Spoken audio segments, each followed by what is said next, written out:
Friends, welcome to PS corner और मैं हूं शिखा गुप्ता। और इस लेक्चर में हम पढ़ेंगे इकोनॉमिक सर्वे, आर्थिक सर्वेक्षण के बारे में, जो कि 2021-22 का रिलीज हो चुका है। क्या हमारी अर्थव्यवस्था के मुख्य आंकड़े रहे हैं। जो भी लोग आरएसपीएस लिख रहे हैं वो उस एग्जाम में अपनी सब्जेक्टिव पेपर में आंसर लिखते समय में इन डेटा को यूज कर सकते हैं। इसके अलावा जो भी लोग वीडियो बेस देने वाले हैं वो उनके पेपर में ऑब्जेक्टिव क्वेश्चन बन सकता है यहाँ से। और भी जिस भी एग्जाम की आप तैयारी कर रहे हैं, रिसेंटली होने वाला है और आगे भी होने वाले जितने भी पेपर हैं, ये डेटा बहुत इंपॉर्टेंट रहते हैं क्योंकि इकोनॉमी का क्रक्स रहते हैं ये। तो देख लेते हैं इन डेटा को, जो कि एग्जाम के लिए काफी ज्यादा महत्वपूर्ण है। तो आइए एक एक करके इन सारी चर्चाओं को उठाते हैं हम। आर्थिक समीक्षा 2021-22 की बात करें तो भारत की जो आर्थिक विकास दर रही है वो 22-23 में हम ये मान रहे हैं कि 8 से 8.5% रहेगी। अनुमान है ये क्योंकि आगामी वर्ष का है, तो हम ये मान रहे हैं कि जो हमारी इकोनॉमिक ग्रोथ रेट है वो 8 से 8.5% रहेगी आने वाले वर्ष में। वर्ल्ड बैंक हो, चाहे एशियन डेवलपमेंट बैंक हो, चाहे आईएमएफ हो, अंतर्राष्ट्रीय मुद्रा कोष, इनके अनुसार 2021 से लेकर 2024 के दौरान विश्व की प्रमुख जो तेजी से बढ़ती हुई अर्थव्यवस्थाएं हैं उनमें भारत बना रहेगा। भारतीय अर्थव्यवस्था की बात करें तो 2021-22 में 9.2% वास्तविक वृद्धि दर्ज करेगी। ठीक है, अभी क्योंकि फाइनल डेटा नहीं आता है, सारे आंकड़े अभी आने में थोड़ा समय लगता है, तो इसलिए जो है एक अनुमान है कि लगभग 92% की ग्रोथ रेट शायद हम इस वर्ष देखे होंगे। कृषि क्षेत्र में अगर बात करें तो पिछले वर्ष जहां 3.6% की वृद्धि की तुलना वृद्धि थी, 2021-22 में 3.9% की वृद्धि दर संभावित है। देखो अभी 2-3 दिन पहले ही मैंने पिछले जो आर्थिक समीक्षा थी उस पर वीडियो डाला है, तो अगर आपने वो नहीं देखा है तो आप जरूर से देख लेना, जिससे आप कंपेयर कर पाओ। वो वीडियो अभी बनाया इसलिए था क्योंकि हम लगभग 1 साल हो जाता है पूरा इकोनॉमिक सर्वे पढ़े हुए, तो अभी रिसेंटली वो वीडियो बनाया जिससे आप एक बार उसको रिवाइज कर सको। क्योंकि एग्जाम में आपको एनालिसिस लिखना होता है। अगर आप आरएस मेंस का एग्जाम दे रहे हैं तो आपको एनालिसिस लिखना है। और ऑब्जेक्टिव पेपर्स में भी आप इन दिनों देखोगे ट्रेंड पूछा जा रहा है कि क्या चलन है, क्या ट्रेंड है। तो ऑल्दो इस पर एक जल्दी हम कोशिश करेंगे कि एक वीडियो और बना दें कि ट्रेंड क्या रहा है पिछली बार और इस बार कंपैरेटिव पर। लेकिन अगर आप अभी रिसेंटली आरएस मेंस लिखने वाले हैं तो आपके पास समय भी कम है, तो जल्दी से वो छोटा सा वीडियो है उसको देख लेना और इस डेटा को उस डेटा को कंपेयर कर लेना, तो आपको आइडिया लग जाएगा कि क्या क्या चेंजेस जो हैं वो हुए हैं और ट्रेंड आपको आइडिया लग जाएगा किस ओर बढ़ रहे हैं। जैसे पिछली बार की हमने देखा था सिर्फ कृषि क्षेत्र में ही वृद्धि हुई थी, बाकी सारे क्षेत्रों में जो है विकास दर कम ही हुई थी, नेगेटिव में थी। तो इस बार देखते हैं क्या डेटा है। तो कृषि क्षेत्र में हमने माना कि 2021-22 में 3.9% की वृद्धि दर संभावित है, पिछली बार से 0.3% ज्यादा। औद्योगिक क्षेत्र में बात करें तो 2020-21 के दौरान, है ना, 20-21 के दौरान क्या थी, 7% की विकास दर तेजी से बढ़कर 21-22 में क्या 11.8% वृद्धि होने का अनुमान है। और सेवा क्षेत्र में पिछले वर्ष की 8.4% से घटकर इस बार 8.2% रहने का अनुमान है। यानी सेवा क्षेत्र में इस बार हम ये मान रहे हैं कि घाटा हुआ है और औद्योगिक क्षेत्र में और इसमें इजाफा हुआ है। औद्योगिक क्षेत्र में हम ये मान रहे हैं कि बहुत ज्यादा 11.8% तक का अनुमान है, जो 7% से अचानक 4.8% की बढ़ोतरी दिखा रहा है। तो देखते हैं भाई फाइनल डेटा क्या आता है, पर लेकिन अभी के डेटों के अनुसार यही है। अगर हम बात करें 2021 को विदेशी मुद्रा भंडार, तो जो हमारा फॉरेन करेंसी रिजर्व था, विदेशी मुद्रा भंडार है, वो 634 बिलियन अमेरिकी डॉलर रहा है। ठीक है, जो 13 महीनों से अधिक के आयात के समतुल्य और देश के विदेशी ऋण से अधिक है। यानी हमारे पास अभी भी जितने भी कर्जे और हमें लगता है कि अगले 13 महीने हमें आयात करना है उससे अधिक है 634 बिलियन अमेरिकी डॉलर। 2021-22 में निवेश में 15% की जोरदार वृद्धि होने का अनुमान है। तो ये बहुत ही पॉजिटिव आंकड़ा निकल के आया है कि जो है इन्वेस्टमेंट में, जबकि कोविड-19 का पीरियड था, महामारी का पीरियड था, फिर भी इन्वेस्टमेंट में 15% की वृद्धि हम ये मान के चल रहे हैं। दिसंबर 2021 में उपभोक्ता मूल्य सूचकांक, जो कंज्यूमर प्राइस इंडेक्स होता है, सीपीआई के साथ 5.6% की महंगाई दर यानी कि इन्फ्लेशन लक्ष्य के अनुसार सहन योग्य दायरे में है। अप्रैल से नवंबर के 2021 के लिए राजकोषीय घाटे को बजट अनुमानों के 46.2% तक सीमित किया गया है और महामारी के बावजूद पूंजी बाजार में तेज वृद्धि रही है। अप्रैल से नवंबर 2021 के दौरान 75 आईपीओ जारी करके 89,000 करोड़ रुपए से अधिक धनराशि जुटाई गई है। पिछले दशक के किसी भी वर्ष की तुलना में बहुत ज्यादा है। इसके अलावा जो सूक्ष्म अर्थव्यवस्था स्थायित्व संकेतकों के अनुसार भारतीय अर्थव्यवस्था 22-23 की चुनौतियों का सामना करने में सक्षम है। ये पीडीएफ जो है आपको टेलीग्राम चैनल पे मिल जाएगी। वैसे ये मैंने सारा डेटा पीआईबी की साइट से, प्रेस इन्फॉर्मेशन ब्यूरो की साइट से उठाया है, तो आप डायरेक्टली साइट से भी देख सकते हैं, और नहीं तो टेलीग्राम पर मैं आपको ये पीडीएफ अवेलेबल करा दूंगी, तो वहां से भी आप जो है इसको देख सकते हो। ठीक है, तो आपकी इच्छा है। भारत की जीडीपी जो है चौतरफा टीकाकरण, देखो क्या क्या चीजें हैं जो इन्होंने बताई हैं कि पॉजिटिव रही हैं, जिसकी वजह से जीडीपी हमारी थोड़ी ठीक रही है। एक तो चौतरफा टीकाकरण, वैक्सीनेशन बहुत बड़े स्केल पर हो गया है। आपूर्ति सुधार, हमने सप्लाई चेन जो है उसको बहुत अच्छे से रिफॉर्म किया है, और नियमन रेगुलेशन में आसानी से होने वाले लाभ, निर्यात में तेज बढ़ोतरी, पूंजी खर्च करने में तेजी लाने के लिए वित्तीय मौके की उपलब्धता की मदद से 22-23 में 8 से 8.5% की दर से हमने ये सोचा है कि बढ़ेगी। ठीक है, केंद्रीय वित्त और कॉर्पोरेट कार्य मंत्री श्रीमती निर्मला सीतारमण ने आर्थिक समीक्षा पेश की थी, और इन्होंने आगे आने वाले जो अगले साल में निजी क्षेत्र में अधिक निवेश होगा ऐसा कहा है। भाई 15% तो इस बार इन्वेस्टमेंट हमें बता रहे हैं कि बड़ा है, और देखते हैं कितना बढ़ता है। वित्तीय व्यवस्था अच्छी स्थिति में है ऐसा हम मान रहे हैं। 22-23 में इस वृद्धि का अनुमान इस मान्यता पर आधारित है कि अब महामारी संबंधित और आर्थिक बाधाएं नहीं आएंगी, क्योंकि वैक्सीनेशन काफी बड़े स्केल पर हो गया है। मानसून भी हमने माना है कि सामान्य रहेगा, तो हमारी कृषि जो है वो भी ठीक ठाक रहेगी। दुनिया के प्रमुख जो केंद्रीय बैंक हैं उसके द्वारा वैश्विक तरलता की निकासी बड़े स्तर पर समझदारी के साथ होगी, और तेल की कीमतें भी ये हमने माना है कि 70 से $75 प्रति बैरल के बीच में रहेगी। तो अब महामारी का भी हम ये मान रहे हैं कि संकट खत्म, मॉनसून नॉर्मल है, और हम जो तरलता है, जो हमारी लिक्विडिटी है, उसको थोड़ा सोच समझ के देखेंगे। और तेल की कीमतें भी बहुत ज्यादा हमने सोचा है 70 से $75 प्रति बैरल के बीच में रहने वाली है, और वैश्विक आपूर्ति श्रृंखलाओं की बाधाओं में भी जो भी है तेजी से कमी आएगी ऐसा मान के चल रहे हैं। तो हम काफी पॉजिटिव हैं, ऑप्टिमिस्टिक हैं। भारतीय अर्थव्यवस्था पर एक नजर डालें तो जीडीपी में जो वृद्धि हुई है, तो अनुमानित वृद्धि हम ये मान रहे हैं कि 9.2% रही है, और अगले वर्ष 8 से 8.5% के बीच में रहेगी। यानी इस बार तो 9.2% है, और अगले साल जो है 8.5% रहेगी। पिछली बार हमने देखा था कि -7.3% थी, नेगेटिव थी। ठीक है, तो ये ध्यान रखना है आपको। स्थिर मूल्यों पर हम बता रहे हैं। राजकोषीय घाटे की बात करें तो ये भी इस बार थोड़ा कम है, जो हमारा अनुमान है। पिछली बार 9.2% था, इस बार 6.8% जो है राजकोषीय घाटा है। इसको आप चाहें तो मैं थोड़ा सा और एनलार्ज कर देती हूँ, ठीक है, जिससे आपको क्लियरली दिख सकेगा ये मैप, ग्राफ। तो हमारा एक तो इसमें था कि स्थिर मूल्यों पर क्या थी हमारी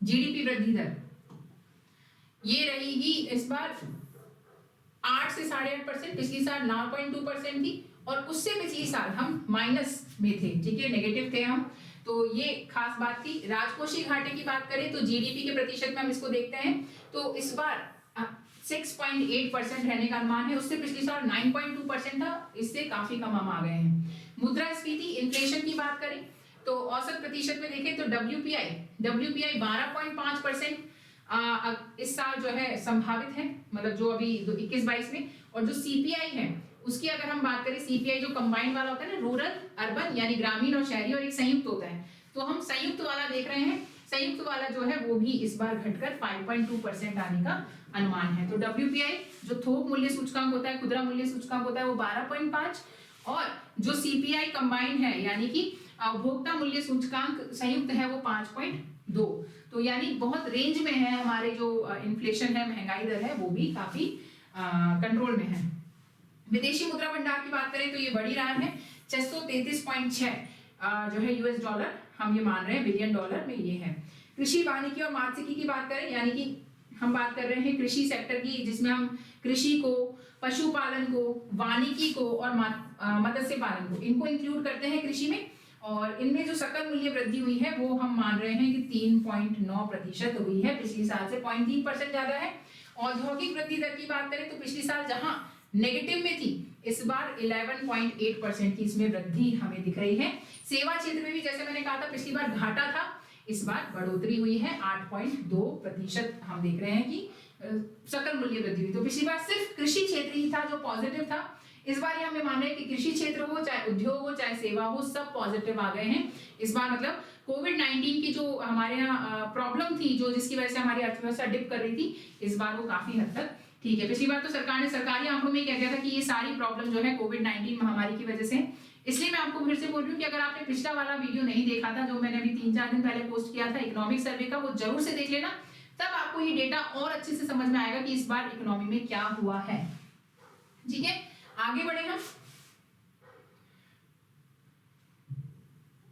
आर्थिक समीक्षा में और क्या कहा गया है भाई, जो इंपॉर्टेंट है कि उपरोक्त अनुमान की तुलना में जो विश्व बैंक, वर्ल्ड बैंक और एशियन डेवलपमेंट बैंक है, उन्होंने 22-23 के लिए जीडीपी वृद्धि दर में 8.7% और 7.5% के हालिया अनुमान से की जा सकती है। इन्होंने भी ये लगाया कि हमारी जीडीपी वृद्धि दर अगले साल 8.7% और 7.5%। वर्ल्ड बैंक ने तो 8.7% बताई है और एशियन डेवलपमेंट बैंक ने 7.5% बताई है।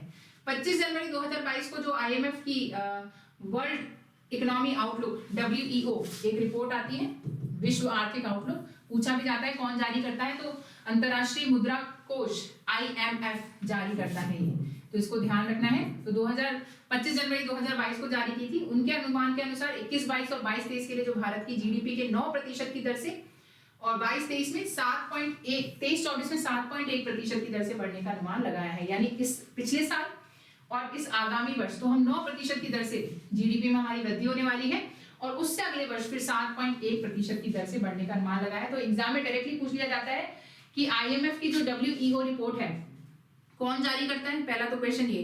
तो world economy outlook, in fact IAS prelims में भी ये क्वेश्चन पूछा जा चुका है, तो IMF जारी करता है।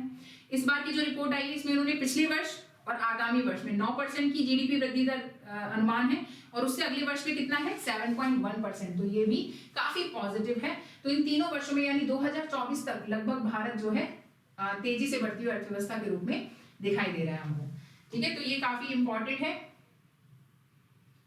21-22 में भारतीय अर्थव्यवस्था में अनुमानतः 9.2% की वृद्धि हुई है और 22-23 में हम बात करें तो वृद्धि करने वाले क्या क्या मुख्य कारक रहे हैं कि भाई इस साल अगले साल हम सोच रहे हैं कि अच्छा होगा। तो एक तो वैक्सीनेशन हुआ है, हमने सप्लाई चेन में काफी सुधार में बढ़ोतरी की है, नियमों में ढील दी है और निर्यात को हमने मजबूत किया है कि जो भी चीजें हमारे यहाँ डोमेस्टिकली हैं उसमें हमने सीमा शुल्क बढ़ा दिया है ना। बजट वाला जो वीडियो है उसमें आप इजीली देख सकते हो कि हमने जो भी चीजें हमारे पास है सफिशिएंटली उसमें हमने सीमा शुल्क बढ़ाया है और जो चीजें कम है उसमें सीमा शुल्क हमने घटा दिया है। तो निर्यात में हमने मजबूती की और आयात को भी हमने थोड़ा सा कंट्रोल करने की कोशिश की है। पूंजीगत व्यय में हमने उल्लेखनीय वृद्धि की है। महामारी पूर्व के स्तर पर अर्थव्यवस्था की बहाली, क्योंकि भारत का विश्व में सबसे बड़ी अर्थव्यवस्था के रूप में उभरने का अनुमान है। 22-23 में जीडीपी हमारे इतनी वृद्धि है। ठीक है, भारतीय अर्थव्यवस्था के 21-22 में सही मायने में 9.2% की वृद्धि दर्ज करने का अनुमान है, जो कि 20-21 में 7.3% थी। ठीक है, तो 21-22 में हम ये मान रहे हैं कि 9.2% रहेगी, जबकि 20-21 में 7.3% थी। तो समग्र आर्थिक गतिविधि महामारी के पूर्व स्तर की स्थिति को पार कर गई है। यानी हम जो ये कोविड-19 आया था उससे पहले जिस स्थिति में थे उससे भी बेटर स्थिति में हम आ गए हैं। और पहली तिमाही में दूसरी लहर के आर्थिक प्रभाव वर्ष 2020-21 में संपूर्ण लॉकडाउन चरण के दौरान के प्रभाव से काफी कम है और संपूर्ण लॉकडाउन के दौरान जो स्वास्थ्य क्षेत्र पर काफी अधिक प्रभाव हमें दिखा था। अगर हम देखें कि कृषि और उससे जुड़े क्षेत्रों में महामारी का बहुत कम असर पड़ा है। पिछली बार भी हम पॉजिटिव थे, मतलब कृषि क्षेत्र हमारा वृद्धि कर रहा था और इस बार भी कर रहा है। 21-22 में 3.9% वृद्धि दर अनुमानित है, जबकि पिछले वर्ष 3.6% वृद्धि दर अनुमानित थी। तो ये डेटा आपको ध्यान रखना है किस सेक्टर में कितनी वृद्धि हुई है। खरीफ तथा रबी की फसलों के बुआई क्षेत्र और गेहूं तथा धान के उत्पादन में भी बढ़ोतरी हो रही है, यानी कि बुआई क्षेत्र भी बढ़ रहा है दोनों का और गेहूं और धान का उत्पादन भी बढ़ रहा है। वैसे इस बार बजट में हमने ये सोचा है कि हम उत्पादकता पर यानी प्रोडक्टिविटी पर ज्यादा ध्यान देंगे। मौजूदा वर्ष में खरीफ मौसम में खाद्य उत्पादन में रिकॉर्ड 150.5 मिलियन टन खाद्यान्न उत्पादन हुआ है। किसमें? खरीफ में, यानी मुख्यतः हम चावल की बात कर रहे हैं। और केंद्रीय पूल के तहत जो न्यूनतम समर्थन मूल्य है MSP है, उसके साथ वर्ष 2021-22 में खाद्यान्नों की खरीद अपनी बढ़ोतरी का रुझान लगातार बनाए हुए है। इससे राष्ट्रीय खाद्य सुरक्षा और किसानों की आय में वृद्धि हुई है।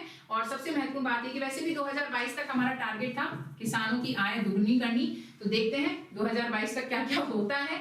सबसे महत्वपूर्ण बात है कि कृषि क्षेत्र के इस बेहतरीन प्रदर्शन में सरकार की नीतियां काफी महत्वपूर्ण है।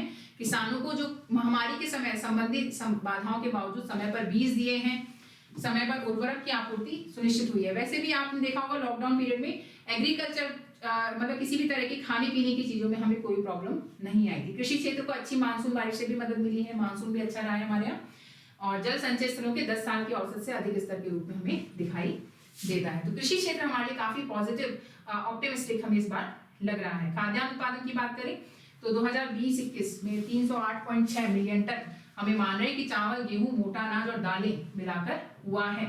ठीक है, तो ये काफी हमारे लिए अच्छी वाली बात है।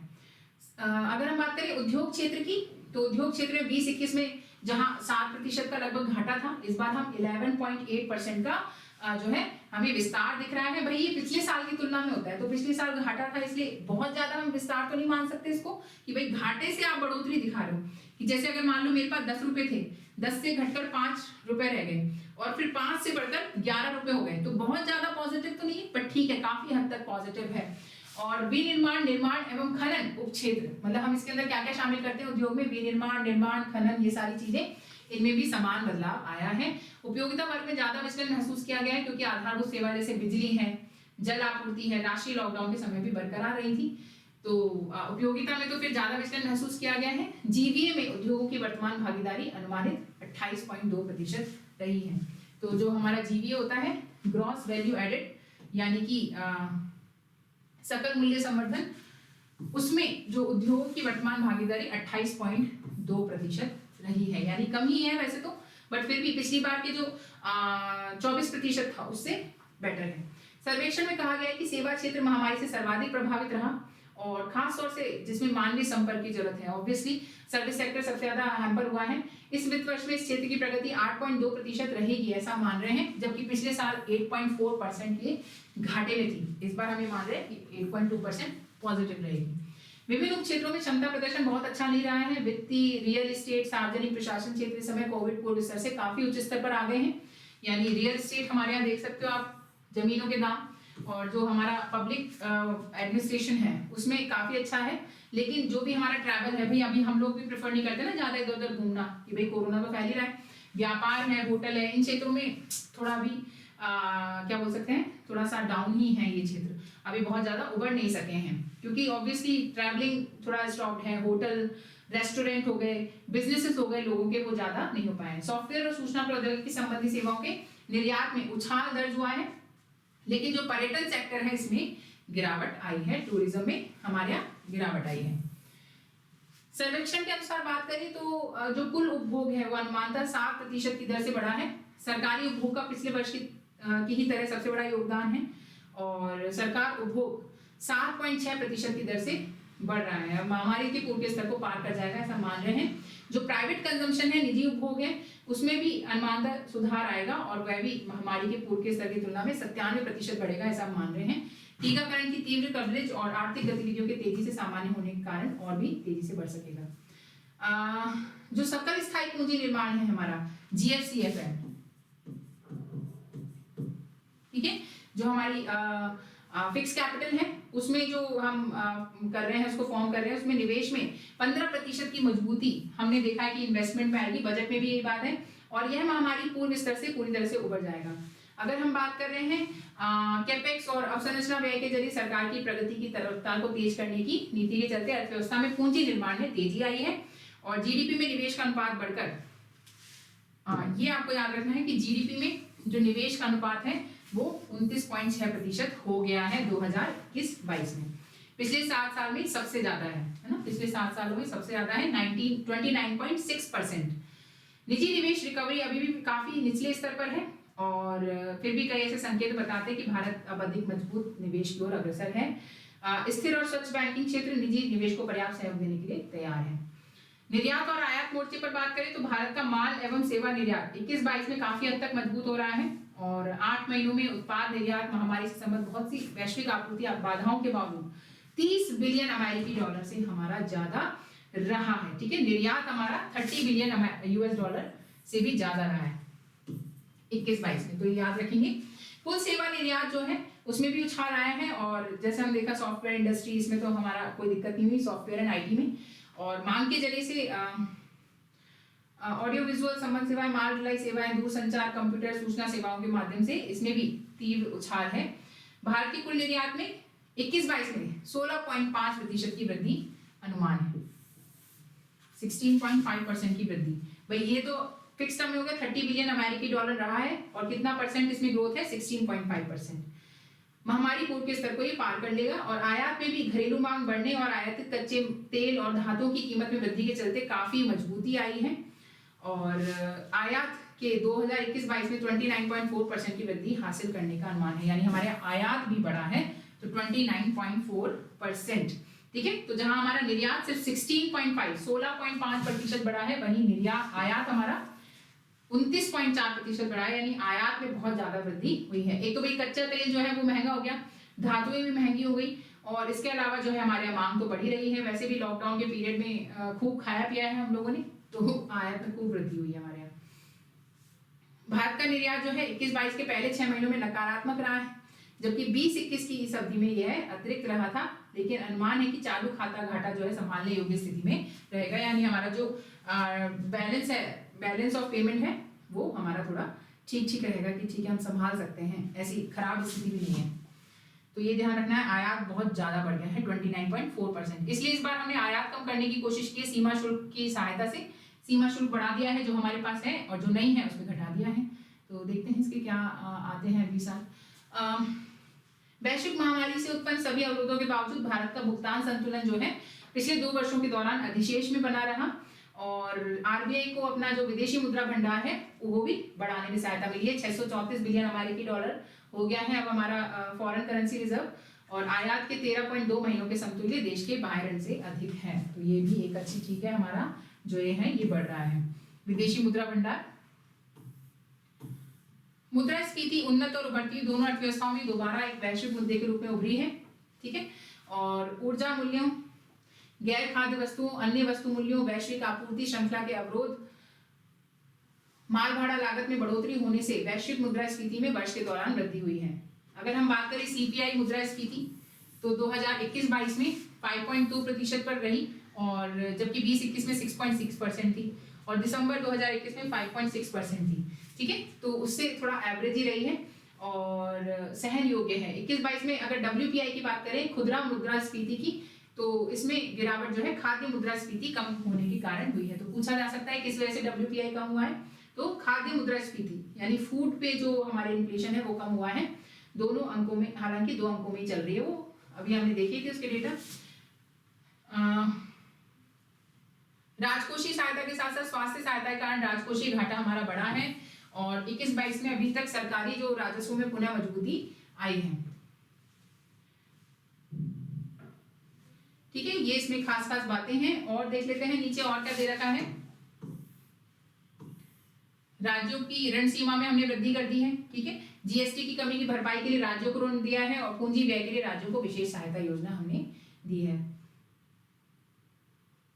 राजकोषीय बजट अनुमानों के 46.2% पर सीमित रहा है हमारा राजकोषीय घाटा और पिछले 2 वर्षों की इसी अवधि में दौरान पहुंचे अनुमान का लगभग 1/3 है। ठीक है, पिछली बार तो बहुत ज्यादा था, इस बार उससे कंपैरेटिवली कम है। राजकोषीय घाटे की बात करें तो देखो जीडीपी का प्रतिशत 9.2% था और इस बार 6.8% आ गया है, तो काफी ठीक है, हालांकि पहले से तो ज्यादा ही है बट फिर भी कम है।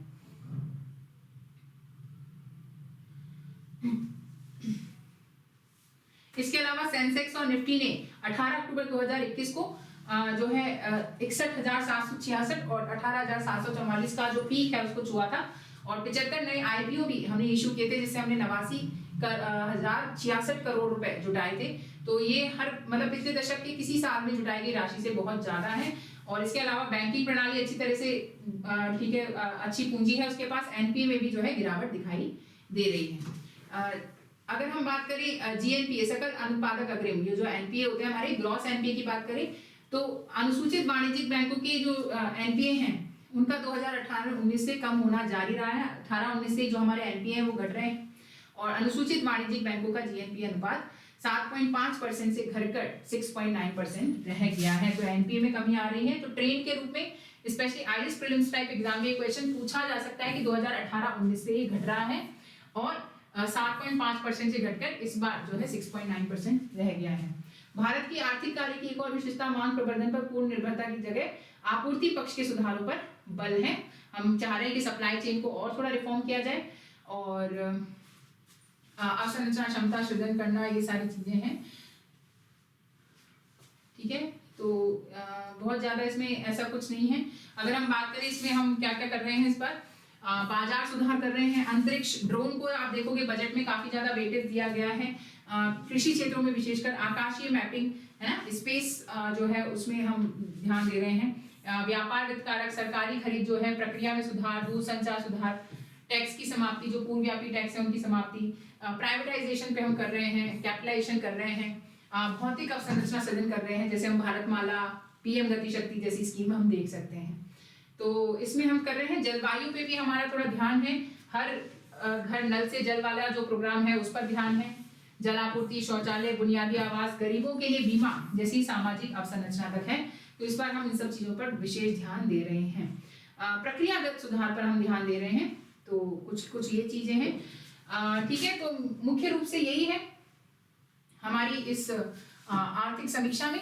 तो ये पीडीएफ जो है आपको टेलीग्राम चैनल पे मिल जाएगी, वरना पीआईबी की साइट से भी देख सकते हैं। अगर ये क्लासेस आपको यूजफुल लगती हैं तो जरूर से लाइक शेयर करें, और चैनल को अभी तक सब्सक्राइब नहीं किया हुआ है तो सब्सक्राइब कर लीजिए, बेल आइकन भी दबा के रखिए, जिससे जब भी अगला वीडियो अपलोड हो तो आपको नोटिफिकेशन मिल जाए। इसके अलावा कमेंट सेक्शन में आप हमसे डाउट पूछ सकते हैं, अपने कोई भी फीडबैक है वो दे सकते हैं, इसके अलावा कोई सजेशंस हो तो वो भी दे सकते हैं। इस लेक्चर के लिए इतना ही, अगले लेक्चर में और किसी इन्फॉर्मेशन के साथ मिलेंगे। Thank you very much, bye bye.